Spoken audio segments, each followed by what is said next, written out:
Well, hello and welcome to everyone joining us for this X-Talks webinar. Today's talk is entitled Enhancing Monoclonal Antibody Platform Process Using Membrane Affinity Chromatography for First-in-Human Molecules. My name is Corey Stanton and I'll be your X-Talks host for this event. Today's presentation runs for approximately 60 minutes and the webinar includes an interactive Q&A session at the end. To make the most of this session, feel free to submit questions and comments for our speaker throughout the presentation, and we'll try to attend to as many as possible. If you're joining us via GoToWebinar, you can use the questions chat box, which is located in the control panel on the right-hand side of your screen. And if you require any assistance, please don't hesitate to contact me by sending a message using this very same chat box. And for those of you viewing this presentation from our LinkedIn Live event, you can submit your questions using the comments tab on LinkedIn. Please note that all audience members are in listen-only mode and that this event will be recorded and made available for streaming to those who registered on xtalks.com. At this point, I'd like to thank Aerogen Life Sciences who developed the content for this presentation. Aerogen is a leading R&D and manufacturing solutions provider for the life sciences industries worldwide. They offer end-to-end integrated and standalone solutions for small molecules and biologics from early discovery to commercial manufacturing. Established in 2001, the company operates through a network of sites located globally with a team of over 4,500 scientists and over 450 PhDs. Their expertise and experience have enabled more than 400 customers to advance their research programs from discovery to commercialization. Aerogen's innovative mindset, infrastructure, and flexible business models have enabled them to serve large pharma, biotech, agrochemical, animal health, and performance chemical industries around the globe. And now let's take a moment to meet our panelist for today's presentation. Indranil Sanyal is a Senior Director of Process Development at Aerogen and has over 3 decades of experience. He specializes in developing robust commercial-scale biologics processes and leading successful technology transfers. His expertise spans customized technical roadmaps from gene to clinic, early phase accelerated development, risk assessment, and mitigation strategies. He has a strong background in clinical phase specific project execution, process development and characterization, technology evaluation, and transfer. Indranil's leadership has been instrumental in shaping innovative biotherapeutic development strategies. And now, without any further ado, I'd like to hand the mic over to Indranil to kick off the presentation. Indranil, going to send you screen control now, and the floor is yours. Take it away. Thank you, Corey.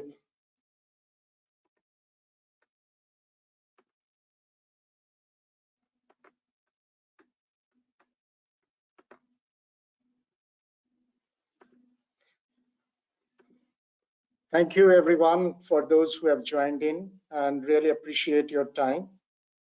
Today's topic is mainly focused on the protein A chromatography, and we'll talk about how do we enhance this protein A chromatography using membrane affinity chromatography of the protein A, and especially how the enhancement works better in case of first-in-human molecules.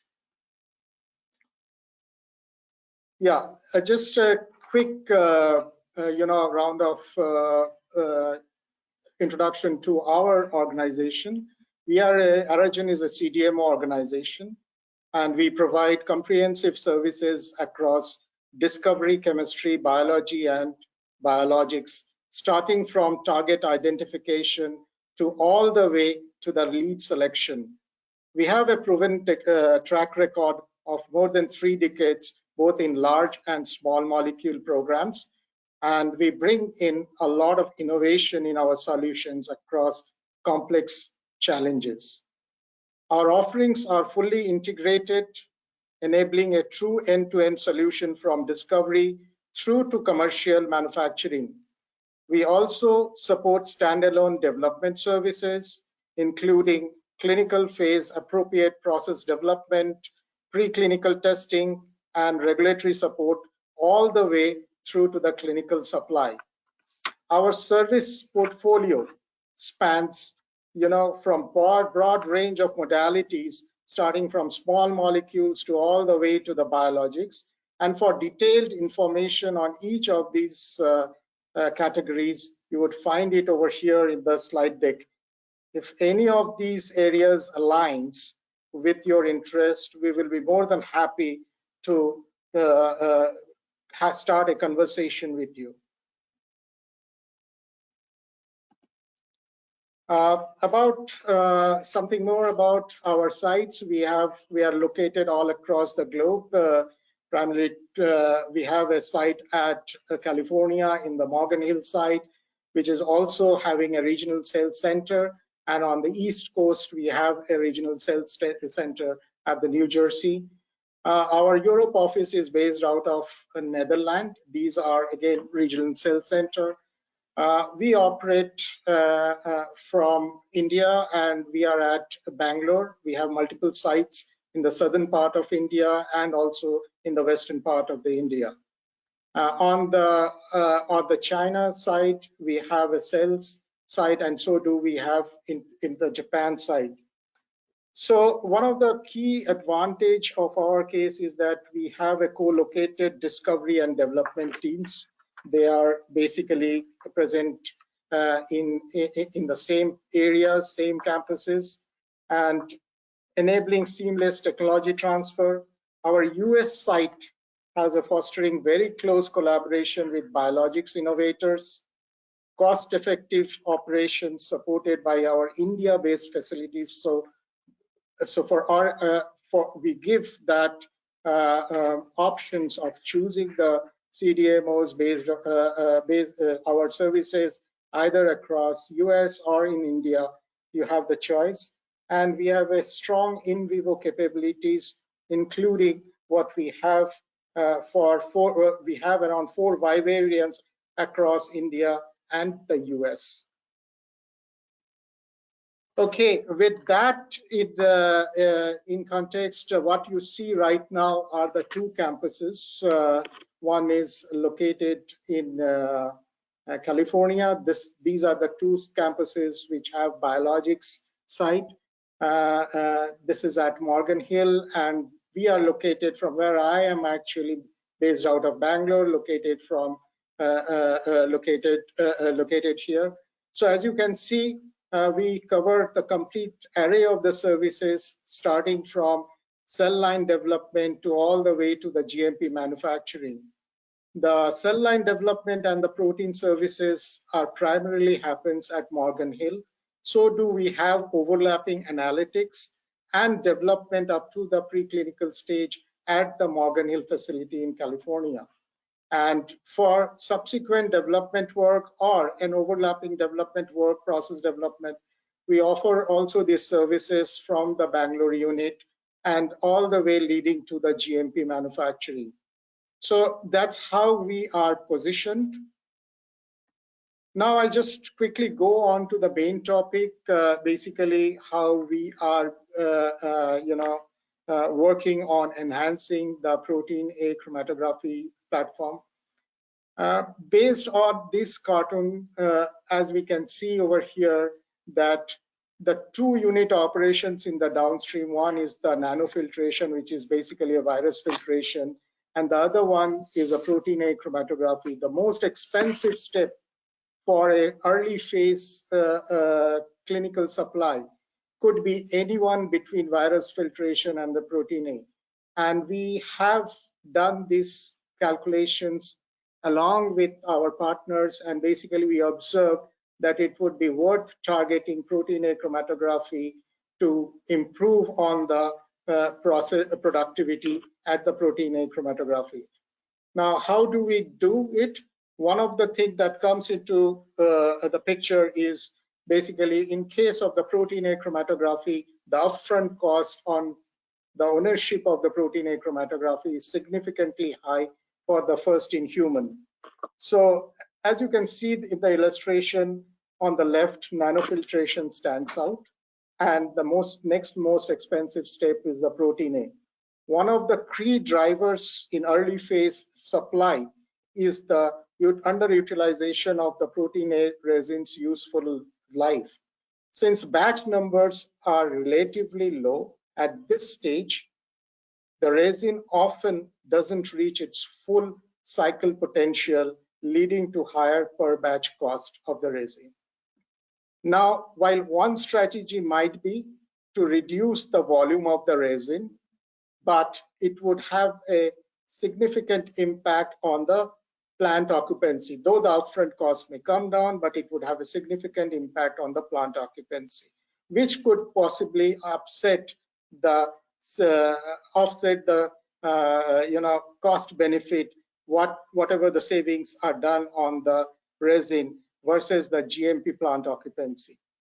Additionally, it's important, very important to note that if we sublot protein A into many sublots, which is leading to a significant increase in the hold time, we may basically, that may impact the stability of the antibody at that particular step, which is actually a very crude step, which is just after the harvest clarification. So this slide also lays the key objective to improve cost efficiency in downstream processing, particularly in early phase clinical manufacturing.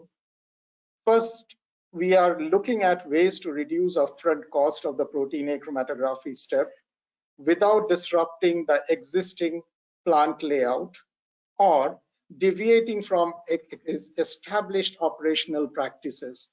The goal is to make these improvements seamlessly adaptable within conventional facility designs.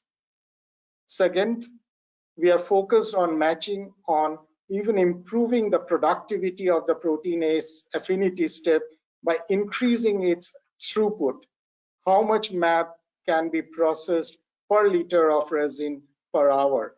So that's one of the key goals where we can basically, address this work on reducing the cost in this protein A unit operations.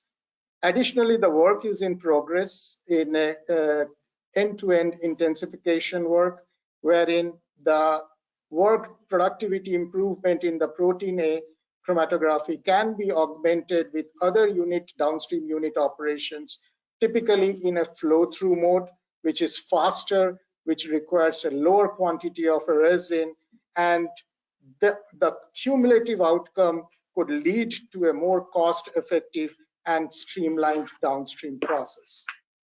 So with that, I would basically move into the objectives, as I have said, that driving cost-efficient innovation in early biologics development is the key goal. Maximum value without compromising the performance. We bring in whatever the value gain, we bring in the same value, we place this same value to our client, give the cost benefit to our client. Smart process design, of course, since we are working in a CDMO environment, it makes very important for us to have a very smart process designs so that we can have a quick turnaround time, and continuous improvement on our platform, which helps us to work quicker and have a leaner biologics development, because time is the essence out there.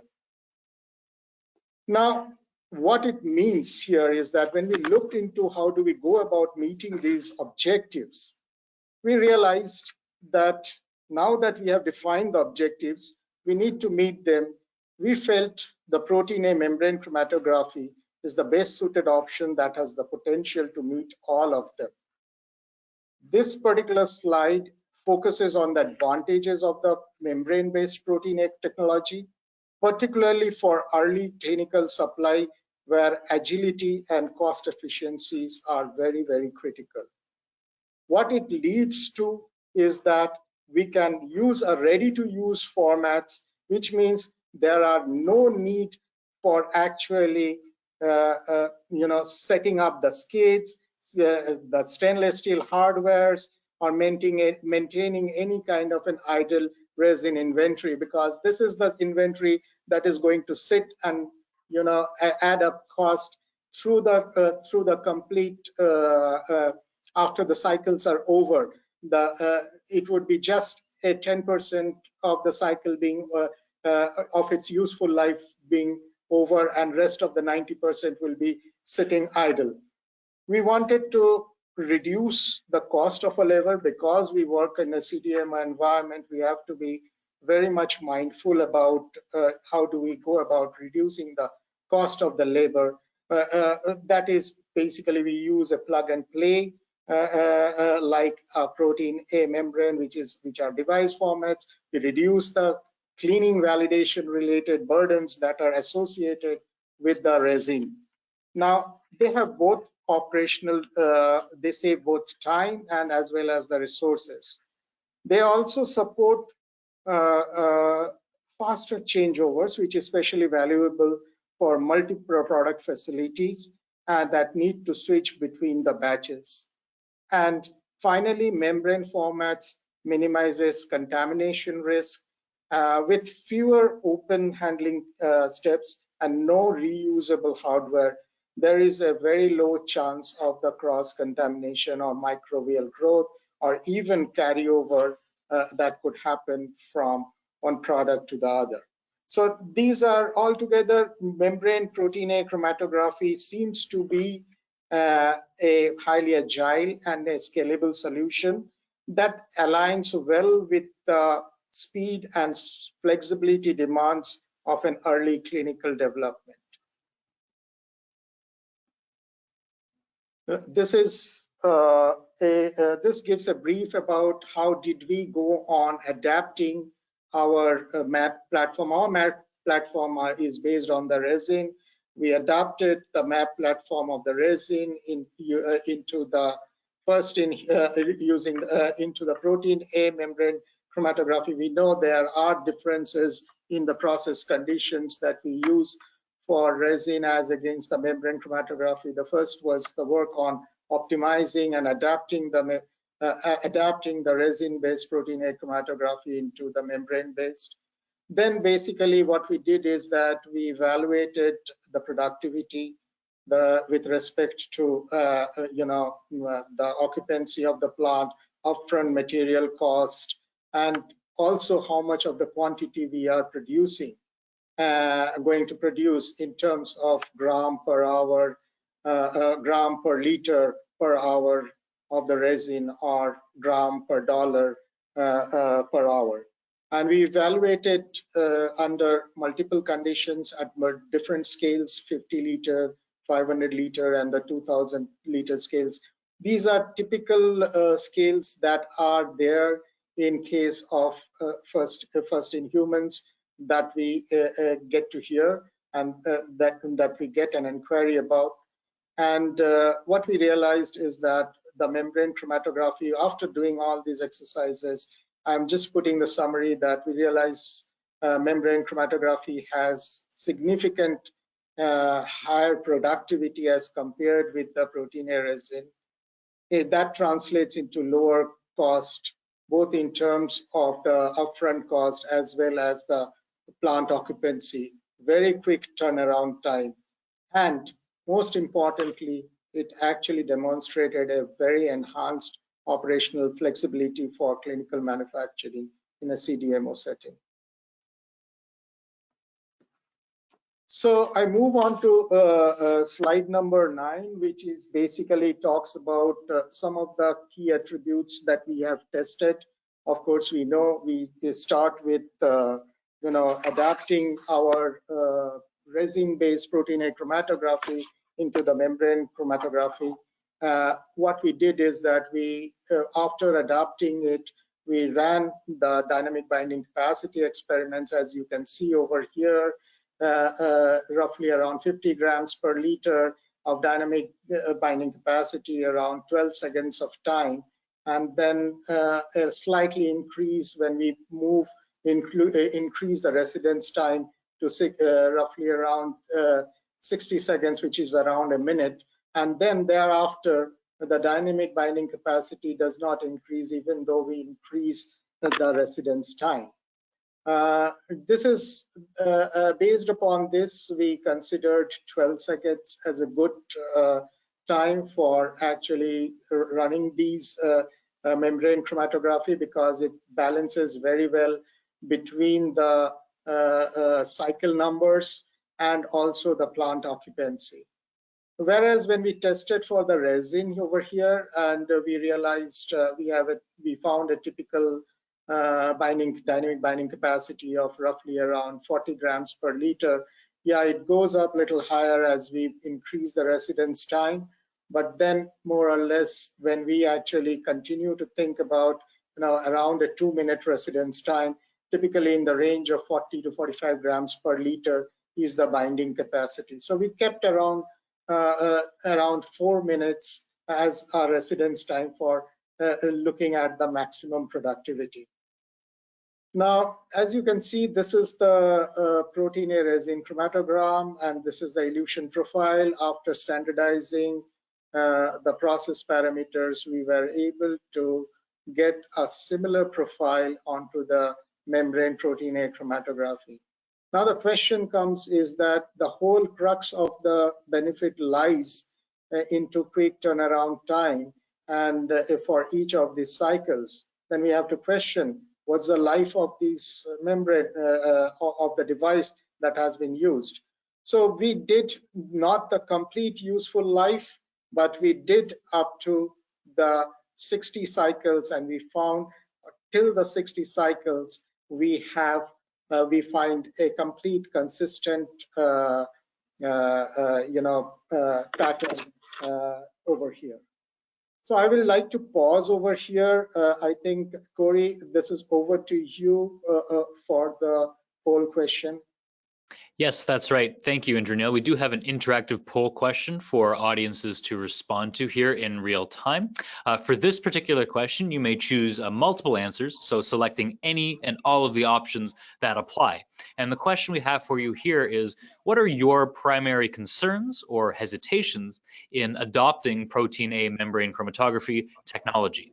And those options that we have for you are high cost of single-use membranes, concerns about scalability for large volume batches, limited regulatory familiarity or precedence, perceived risk in switching from established resin-based platforms, or other. And other can include such factors as uncertainty around long-term supply chain consistency, or a lack of internal technical expertise or experience, integration challenges with existing facility infrastructure, basically anything else that falls under that other category. Feel free as well, you can send in those responses in the chat box to let us know why it might fall under this other category for you.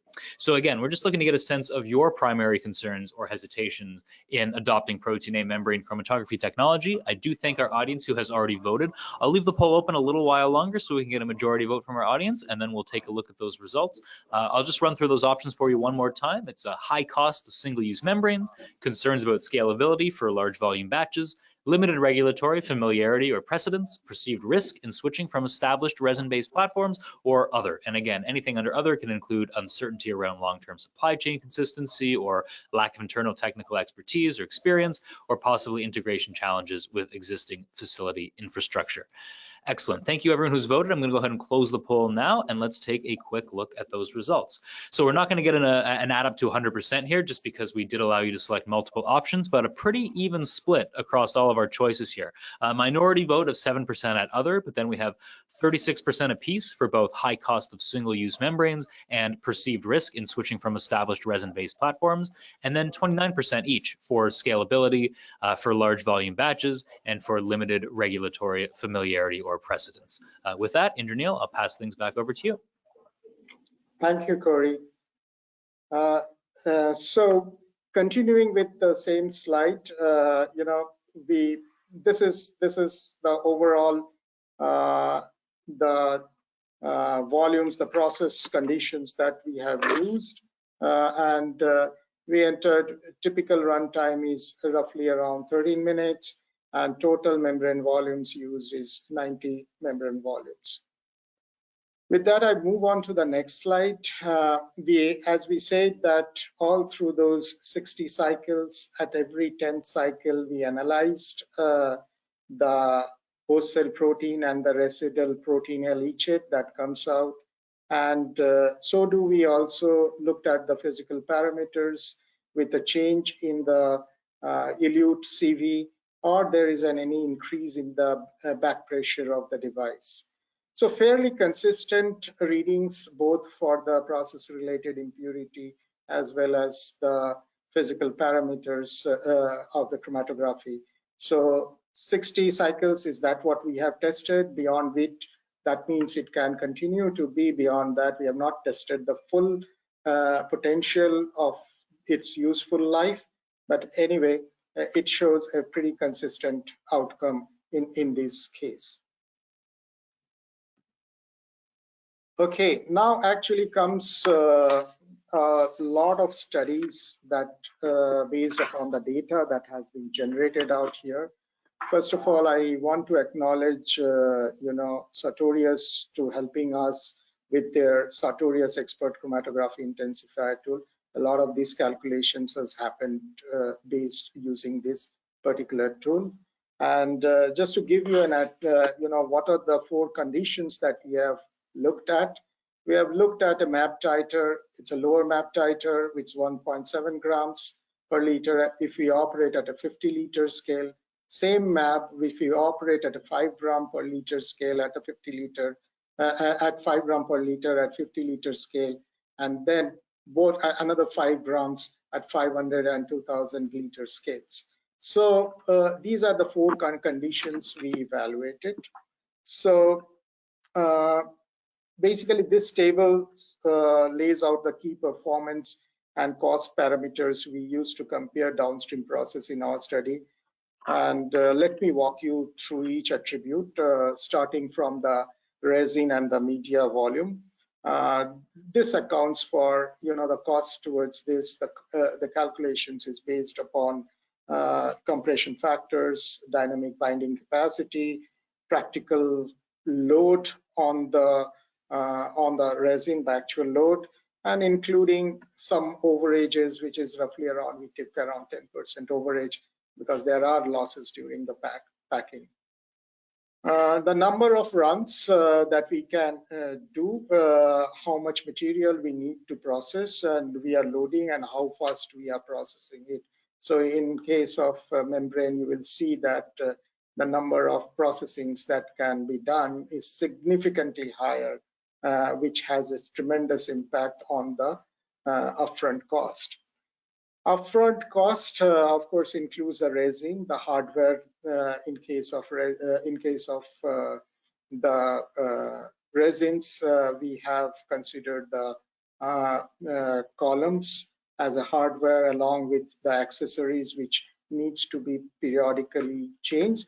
We have assumed the columns having approximately around 5 years of the useful life, and the accessory across as we move across. So there is a labor cost associated with basically packing the columns and evaluating it. Next is the plant occupancy. The captures it basically total time the plant is tied up. That means the actual runtime, the cleaning, validation, changeovers, and even resin storage logistics. So those are all inclusive in case of the plant occupancy time.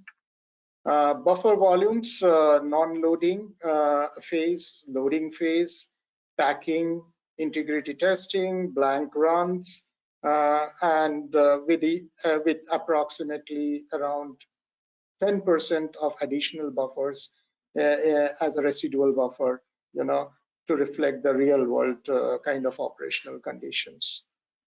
Then we have mAb cost per gram, which brings together the full cost of the resin, plant usage, buffer, hardware, cycles, and the labor cost. So these all gets apportioned within that.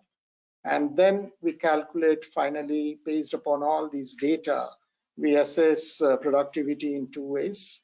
Grams of mAb produced per liter of resin per hour, and grams of mAb produced per 1,000 euros or dollars cost per hour.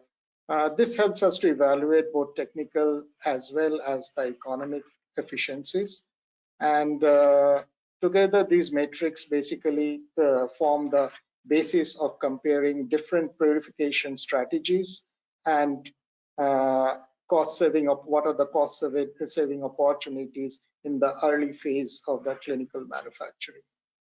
So with that, I will move on to some of the data that we have obtained. And as I said, that our work was primarily done at a smaller scale with a 1.7 gram as well as a 5 gram, and there is some amount of a simulation that has been done across. So the top box in the first column estimates is for 3 batches at 50 liter scale at 1.7 gram, and the cost of the loading per batch as an upfront cost is around 5,075. These are all in euros, while that of the protein A membrane device that is used, which is roughly around 2 times lower. The whole idea behind to use a lower device is that we can recycle it very, very quickly. This particular box in the second column basically gives a cost breakdown between what is in the upfront cost. This is the cost of the media, which is basically contributes to the 80% of the total of this 5,075 euros. The cost contribution are also by the buffer, which is basically lower as compared with that of the relatively proportionately lower as compared with that of the protein A membrane. The next expensive cost that we have found out is of the hardware and accessories, and over a period of 5 years with a contribution of buffer is the least, and the buffer contribution is the least over here. And this basically translates to roughly around 70 euro per gram of the mAb for this particular unit operation when we operate in a resin. Now, using the taking into considerations the same calculations, the protein A membrane chromatography, we observe that the contribution of the membrane device is roughly around 25%. The hardware and the labor cost is relatively higher. Again, we are speaking in terms of the product when the titer is around 1.7 grams per liter. And the resin-based protein, so is the cost towards the buffer. However, the repeated cycling, what we do over here, 24 cycles, even though these costs are higher, we do around 24 cycles out over here as against 6 cycles. That means I use a much smaller device as compared with the quantity of the resin being used over here. Just it runs for 6 cycles and that's it.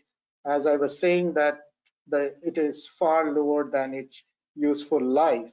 So this basically translates into roughly around 33 euros. So which is in this case is roughly around half the upfront cost than that of the resin if we use the membrane-based chromatography. One of the things that is, of course, is a work in progress at our end. For our exercise, we realized that the buffer volumes in case of the resin-based chromatography is significantly lower as compared with that of the membrane-based chromatography. Of course, this do not impact the complete upfront cost because the cost is being offset by the low, membrane upfront membrane protein A chromatography. So now coming back to, if we look at the scenario at the 5 grams level, again, by the way, we have considered 3 batches leading to the FIH.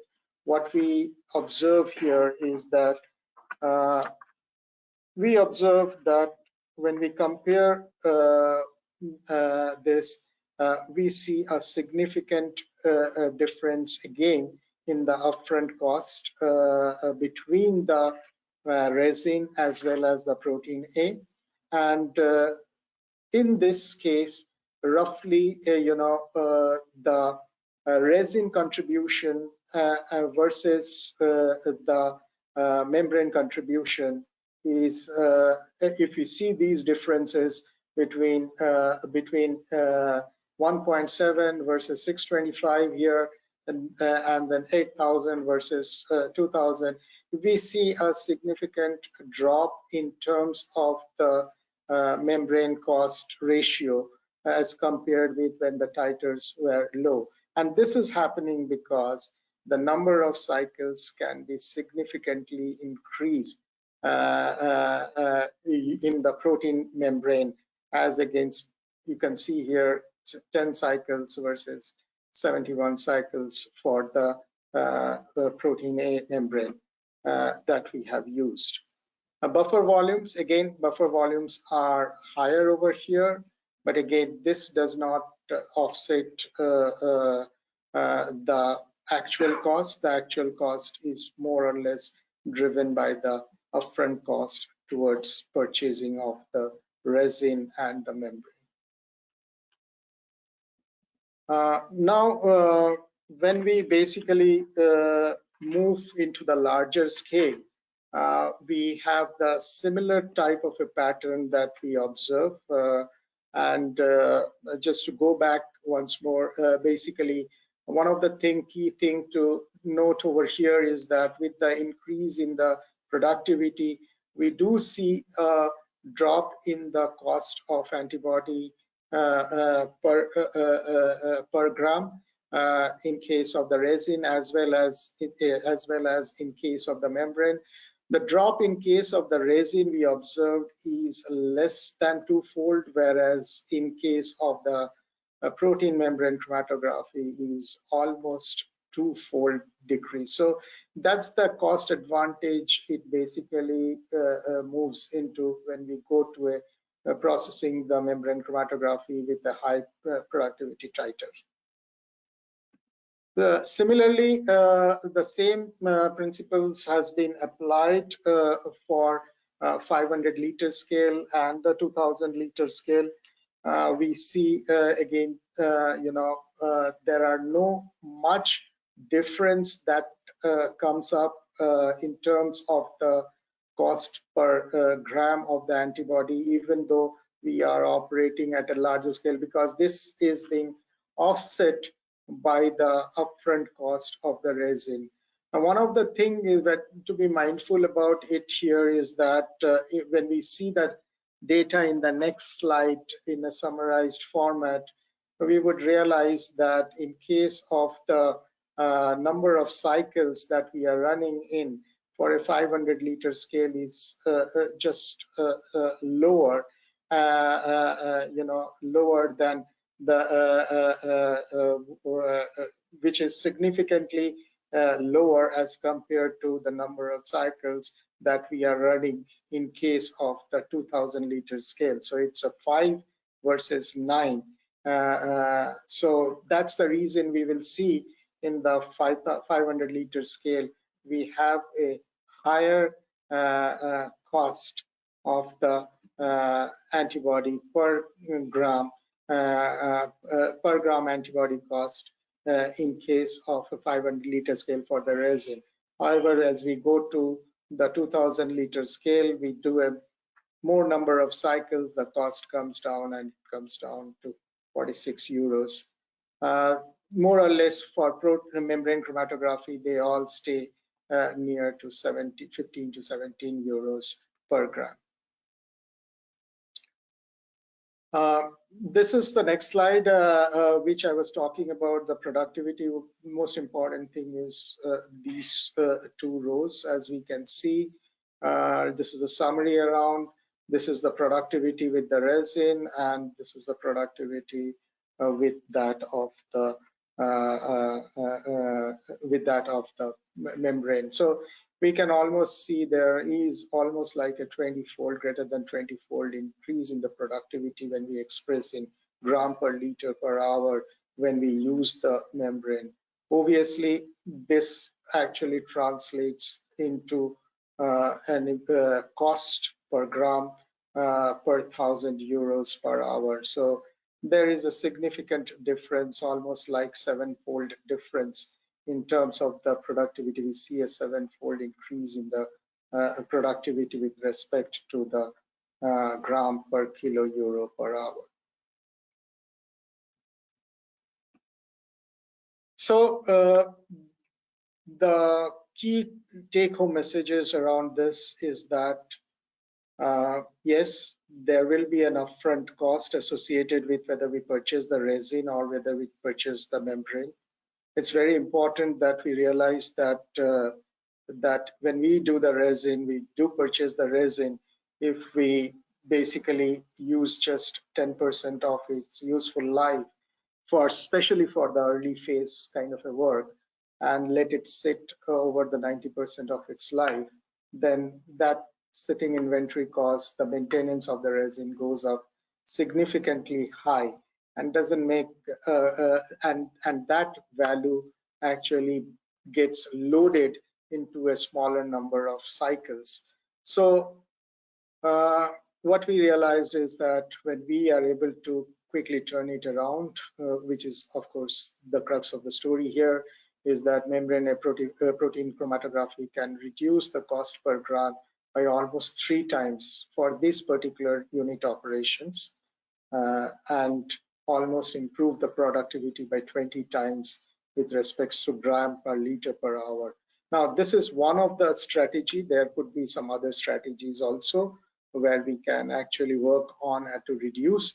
But yeah, this is one of the strategy, and this strategy can very well be augmented with a complete end-to-end downstream process, especially on the chromatography side with a flow-through mode, with a smaller quantity of a resin. We have done those work over here, and we have been quite successful in getting a good outcome of this. We are right now actually in a process of scaling them up. Resin becomes cost effective only with higher reuse cycles, possibly because when we are into manufacturing, at the cost of the resin gets apportioned through the complete life cycle, and then the cost becomes very low in case of late phase kind of a product or in product in a manufacturing. This may not be of more concern. The concerns are more mainly towards reducing the cost, upfront cost for our client for this particular unit operations when we do for the first in human. Membrane volume is a concern, of course. It requires, this is one of the potential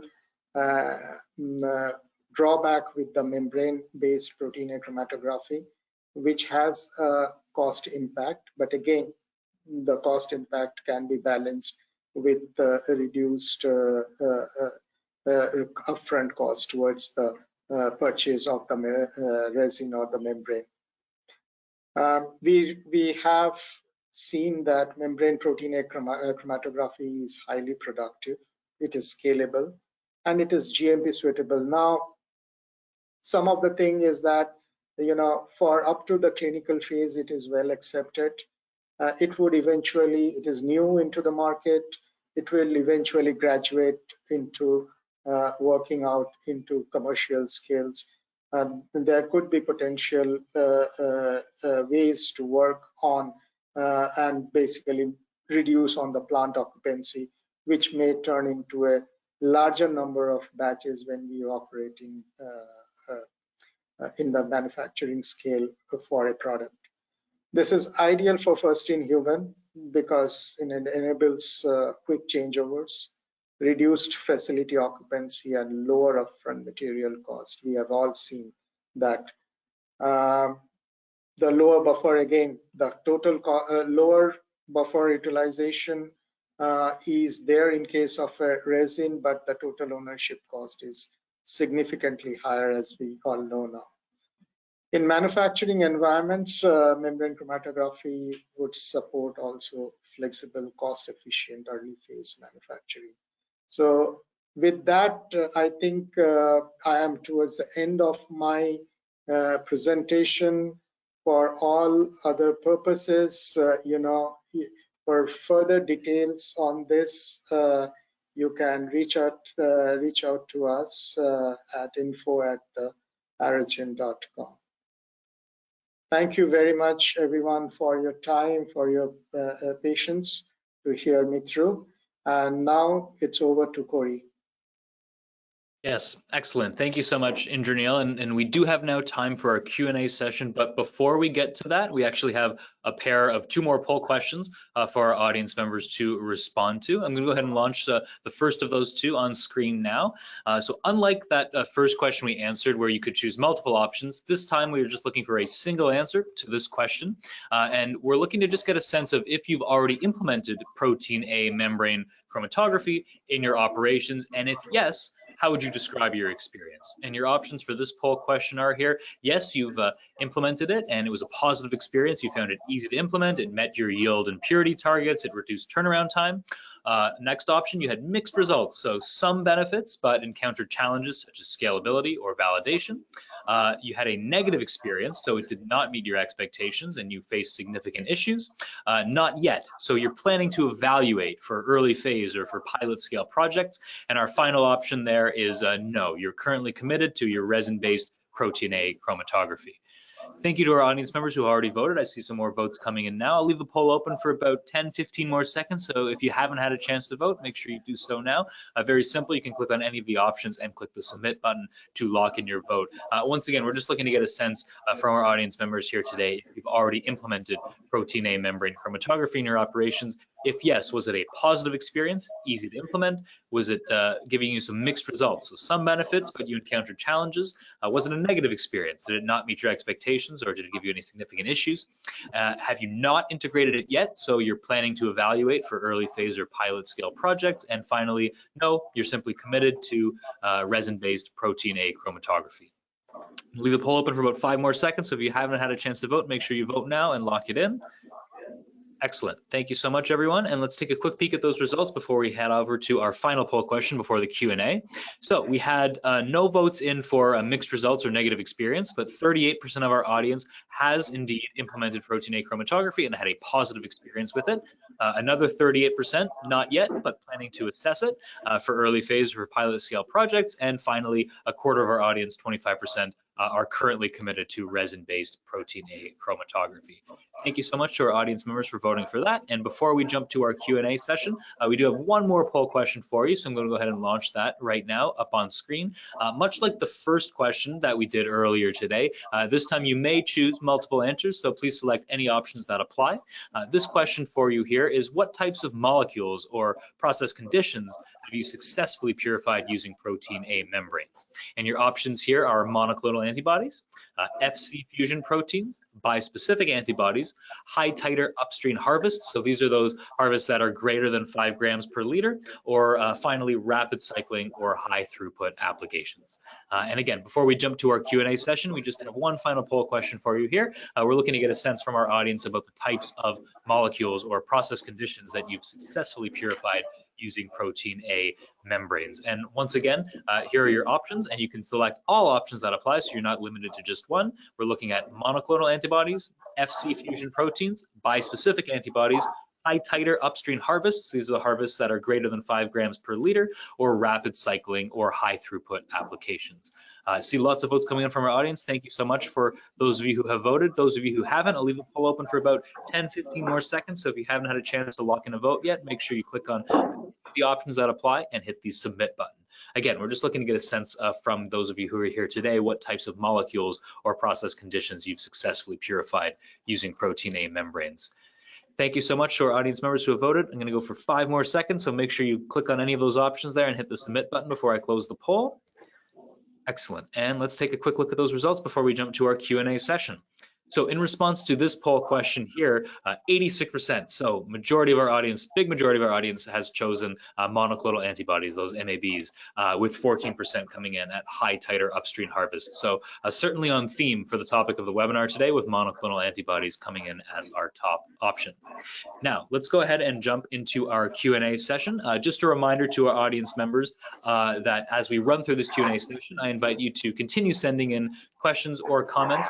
If you're attending by GoToWebinar, please use the questions chat box. And for those of you watching on LinkedIn Live events, feel free to post your questions using the comments tab that's there on LinkedIn.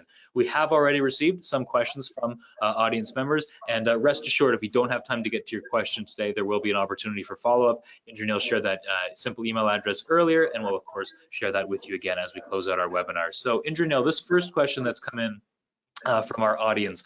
This audience member is asking about your primary application for protein A chromatography, clinical supply, commercial manufacturing, or process development. Where do you fall in terms of your primary use for it? We are operating at both in the process development as well as we are graduating into the clinical supply right now. Okay, excellent. Thank you for that one. We have another question that's come in here from our audience member. This audience member, and so this sort of actually applies to the previous poll question we just asked. They were asking if you've evaluated protein A membranes for high throughput or for single-use bioprocessing setups. So we have evaluated both for the high throughput as well as for the single use. High throughput mainly working on the sample processing, also as a part of the process characterization studies where there are a lot of sample processings that are involved. So we have used those protein A membrane chromatography in these steps. Okay, excellent, fantastic. A few more questions have come in from the audience. We'll see how many we can get to at the time we have left. But as I mentioned, please, audience members, feel free to continue sending in your questions or comments. And if we don't get a chance to get to them today, we'll have an opportunity for follow-up after the webinar. Indranil, this audience member was asking if you've ever experienced any pressure or flow limitations with the protein A resin columns during purification of high titer monoclonal antibody harvests. Yes, I did experience with respect to the resin, and of course on a case-by-case basis, and that also have led to the change in the elution volume. And these are typical attributes that are studied during the course of the resin cycling studies. So that's a difference that I observed between the protein A resin versus the membrane that we have used for the same type of feed. Excellent. And you know what, your answer there and this previous question is a great transition to another question we received from an audience member. And you did sort of talk about this through your presentation, but maybe you could expand a little bit upon just the challenges that you face when you're actually making that switch from resin to membrane. So one of the most important challenges adapting the process from protein A to the membrane, because one is a diffusional flow, the other one is a convective flow. The complete process parameters basically changes, and there is adaptation in terms of the loading, in terms of the washing, and also in terms of the elution. And primarily especially when the protein A chromatography resin is basically set up in such a way the collection of the elution are fractionated, not only for enriching the antibody but also clearing up the product related impurities like aggregates through fractionation. That is quite a challenging work in the membrane chromatography. So the flow rates needs to be adopted accordingly so that you have enough time to collect those fractions and there is an enough resolution between the fractions. So that's the kind of a challenge that is typically comes up in the protein membrane chromatography, but this can be overcome by modifying these physical parameters. Great, excellent. Thank you so much for a really detailed answer there. A few more questions that have come in from our audience. Indranil, earlier in the presentation, so sort of right at the beginning, you were talking a little bit about the Aerogen facilities, and this question was asking about if your current facility design, is it amenable to a plug-and-play single-use operation like protein A membranes? Yes, so our facility is completely a single-use facility, and both in terms of all our bioreactors are single use. We also can run the disposable membrane-based chromatography using our chromatography systems. So they are all amenable for our switch of operating it into the large scale. Okay, fantastic, excellent. Thank you to our audience members for sending in these questions. We'll have time to run through a few more before we wrap up here. But again, I encourage you to keep sending in questions, even if we don't have a chance to get to them today. There will be an opportunity for follow-up, and we've got the info@Aerogen email address currently up there on screen. Again, another question that's come in here, Indranil, and sort of something that you talked about throughout the presentation, but it'd be nice to have a refresher on it. This audience member was asking about, if you could boil things down to the main drivers that would really motivate an organization to adopt a membrane-based proteinase solution, for example, speed, cost, flexibility, what would those main drivers be for you? From a CDMO perspective, I strongly feel that the flexibility and the cost advantage, especially for the first in human, if I have to go, or even for the manufacturing, the cost advantage that we can give it to our client. Excellent. A couple more questions here. This audience member was asking about, for those who are using protein A membranes, and this was actually one of our poll questions, right? From your standpoint, what types of molecules have you successfully purified? For example, those monoclonal antibodies or the FC fusions, that whole list that we suggested, have you been able to run through them all? No, we did it. This exercise has been done with an IgG1 molecule, which is a monoclonal antibody. We would actually test this with subsequent, engineered antibodies with a FC portion into it.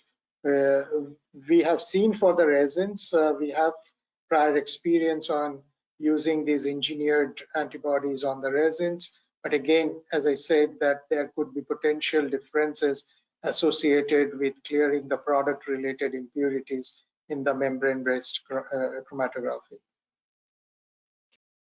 Fantastic, thank you. And we have, I think, time for one last question here, and I think this is a great question to leave on, because we've talked a lot about the heavy science, but this question here was asking about the regulatory acceptability of protein A membrane chromatography versus the resin-based one. In the cases of early clinical phase drug substance generation, where does regulatory fit into all this? So regulatory have well accepted the clinical phase because the risks are significantly lower. They need to see more data before some product that comes up into the market has used membrane chromatography. But eventually, the whole thought process is moving towards that. Intensification is a buzzword right now, and reducing the cost of the goods is again a lot of pressure on the cost of the goods. So I see it that in few years time we will have some commercial product already getting adapted from resin to the membrane chromatography and being accepted by the regulators. Excellent. That's a great outlook, and thank you to your answer to that question, and to all of the questions, and thank you to our audience for submitting. Unfortunately, that is all the time we have for our Q&A session, but as I've been mentioning throughout, if we didn't have a chance to attend to your question, we'll of course pass those on to the team at Aerogen, or you can reach out using the email address currently up on screen. Very simple, info@aerogen.com, and they'll have an opportunity for follow-up with you after the webinar. I do thank everyone once again for participating today. For those of you attending via GoToWebinar, I've added a link in the chat box where you'll be able to view the recording for this event, and you can of course share this link with your colleagues so that they may register to view it as well. You'll also be receiving a follow-up email from XTalks that will give you access to this recording, and after we wrap things up here, a survey window will appear on your screen. Your participation in the survey is always appreciated as it helps us to improve our webinars. A quick note for those of you watching on LinkedIn Live, we encourage you to create an account on xtalks.com and register for this event, which will not only give you access to today's recording, but to our entire library of content, which brings me to a quick notice about we have another upcoming Aerogen webinar. We're here with XTalks on Wednesday, May 28th. This time the topic is the importance of highly potent molecules in modern day drugs. I've shared a link in the chat box to that as well, and you can of course go on xtalks.com to register for it. So I'd just like to thank Indranil once more for your excellent presentation. We hope our audience found this insightful and informative, and we wish you all a great rest of your day. Thank you, Indranil. Take care, everyone. Thank you. Thank you, everyone. Okay, bye-bye.